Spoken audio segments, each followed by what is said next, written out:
The golden trees shimmered as if each leaf were hammered from pure sunlight. Their trunks were tall and smooth, and their roots seemed to drink from the glowing river that wound silently through the garden. The air here was different, warmer, almost alive, filled with the soft hum of countless tiny voices, too faint to understand, but impossible to ignore. Adenola slowed, her eyes wide. "This place," she whispered, "it feels like it's breathing." "It is," the golden-eyed man replied, scanning the trees as if searching for something. "This is the heart garden. It is the last living part of the city, untouched by shadow. Every leaf here remembers." She frowned. "Remembers what?" "Everything," he said simply. "Every laugh, every tear, every secret ever carried in the streets above. The city's memory flows through these roots. That is why the shadow wants it. It feeds on what is forgotten. If it consumes the heart garden, nothing of Ikun Oja will remain, not even the name." The hum in the air deepened, and for a moment Adenola thought she heard fragments of voices. Her grandmother telling her the story of the moon's hidden face, her father's quiet laugh, the distant cries of traders haggling over yams. It was beautiful, and it was terrifying. Before she could speak, the golden-eyed man's posture stiffened, his gaze fixed on the far edge of the garden. The black mist had found them. It moved with terrible grace, curling between the golden trees, dimming their glow wherever it touched. Within it, the skeletal shapes swayed like hunters stalking their prey. "We cannot fight it here," the man said. "The roots are too delicate. One wrong move and the city's memory will tear itself apart." "Then what do? "We run, and we lead it to where it can be bound." They darted along the glowing riverbank, the golden leaves rustling in a sound like distant rain as the shadow closed in. The ground shifted subtly beneath Adenola's feet, as though the city itself was aware of the chase. The hum in the air began to quicken, like a heartbeat racing. The river curved sharply ahead, disappearing into a tunnel framed by two massive tree roots. As they neared it, Adenola felt the air grow colder again. "This leads to the chamber of binding," the man said, his voice tight. "But we will need the city's consent to enter. It will not open for me." "Why not?" "Because I am not its chosen. You are." The black mist surged closer, one of the skeletal figures breaking away from it with a speed that made her breath catch. Its claws scraped against the golden bark of a tree, leaving a deep, burning scar in the trunk. "Tell it," the man said urgently, "why it should open for you. Speak from your truth, the same truth you showed at the last gate." Adenola turned toward the towering roots. The hum in the air focused around her. Waiting, she took a breath, the shadows hiss creeping closer behind her. "I am Adenola of Ekun Oja," she said, her voice steady despite the fear in her chest.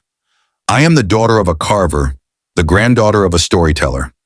I do not come to take the city's secrets for myself. I come to guard them. I will not let you be forgotten." For a heartbeat, nothing happened. Then the roots shifted, curling aside to reveal a dark passage glowing faintly within.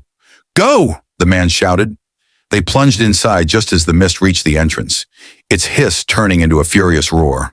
The roots slammed shut behind them, sealing the shadow outside, for now. The passage sloped downward, the golden glow fading into a deep, pulsating red. The hum became a low, resonant chant, though no human voices spoke it. The air grew warmer, heavier, carrying the scent of iron and fire. At last, the tunnel opened into a vast circular chamber. In the center stood a colossal stone circle etched with the same shifting patterns Adenola had seen on the city's walls. Around it, small black stones floated in the air, orbiting slowly. "This is where it can be bound," the golden-eyed man said, stepping toward the circle. "But it will require a tether, a living one, to hold it. That tether must be tied willingly, or the shadow will break free again." He turned to her, his gaze unblinking. "Adenola, the city did not choose you to visit. It chose you to stay." Her stomach dropped. "Stay? Here? Forever?" His voice was quiet but certain. "If the heart garden is to survive, it needs a guardian once more, and the city has already given you its name." The humming deepened into a single resonant note, as if the very walls waited for her answer. The chamber seemed to breathe around her, the red glow pulsing in time with her heartbeat. The floating black stones drifted closer, their surfaces etched with patterns that shifted like restless eyes. Adonola's throat felt dry. "Why me?" she asked, her voice barely more than a whisper. The golden-eyed man stepped to the edge of the stone circle. "Because you are not afraid to see truth for what it is." The gates showed that. The city remembers every guardian it has ever had. And in you it saw the same fire they carried. But fire must choose whether to warm or to burn. Adonola's mind spun. Stay here forever? Beneath the market? Cut off from my father, my village, the world above? Her hands clenched at her sides. What happens if I refuse? The man's gaze darkened. Then the shadow will take the heart garden. The city will fade, and with it every memory it holds. Your grandmother's voice, your father's laughter, the songs of your people, all gone. Even the market above will forget itself. The world will close over this place as if it never existed. A low, distant rumble shook the floor. The roots sealing the tunnel above groaned under strain. The shadow was forcing its way in. The man's voice sharpened. It is almost here. If you choose to bind it, you will stand within the circle and speak your truth once more. But this time, the city will take it into its heart. Your life will feed its memory. Its breath will be your breath.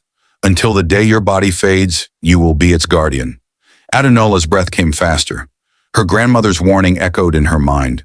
Do not let your feet wander where they should not. But now she wondered. Had her grandmother been warning her away or preparing her for this? The roots above snapped with a sharp, echoing crack. The golden-eyed man turned to her, urgency in every line of his face. Choose, Adonola, now! The mist poured in through the broken seal, flooding the chamber like a living tide. The skeletal figures emerged, their red eyes fixed on her. The hiss of the shadow became words, low, mocking, slithering into her ears. You cannot stop me. You are only a girl with a knife and wooden spoons. Step aside, and I will leave you alive. The mist swirled closer, chilling her to the bone. Adonola's fear was a living thing in her chest, but beneath it, something steadier rose. A certainty that this was why she had followed the hum beneath the market, why she had stepped through every gate, why she had seen the city's beauty and its danger. She stepped into the circle. The floating black stones spun faster, their etchings blazing with light. The hum in the air became a deep, powerful chord. I am Adonola of Akun Oja, she said, her voice strong now. Daughter of a carver, granddaughter of a storyteller, I will not let you be forgotten. The chamber erupted with light. Golden threads shot from the circle into her chest, winding around her heart, her mind, her very breath. She gasped, not in pain, but in a strange, fierce clarity. She could feel the city, its streets, its people, its long-forgotten songs flowing into her. The shadow shrieked as the light struck it, tearing away strips of mist. The skeletal figures dissolved into nothing, their claws scraping uselessly against the air. The red-eyed darkness recoiled, trying to flee back the way it came, but the golden threads lashed out, pulling it toward the circle. The ground trembled violently. Dust rained from the ceiling. The golden-eyed man stood just beyond the circle, his expression unreadable. The shadow fought, twisting and writhing, its voice breaking into a dozen tones. Men, women, children, all speaking in fear. We are memory too. We are what they wanted to forget. For a heartbeat, Adonola hesitated. The shadow's words coiled inside her mind. Were they lies, or some half-buried truth?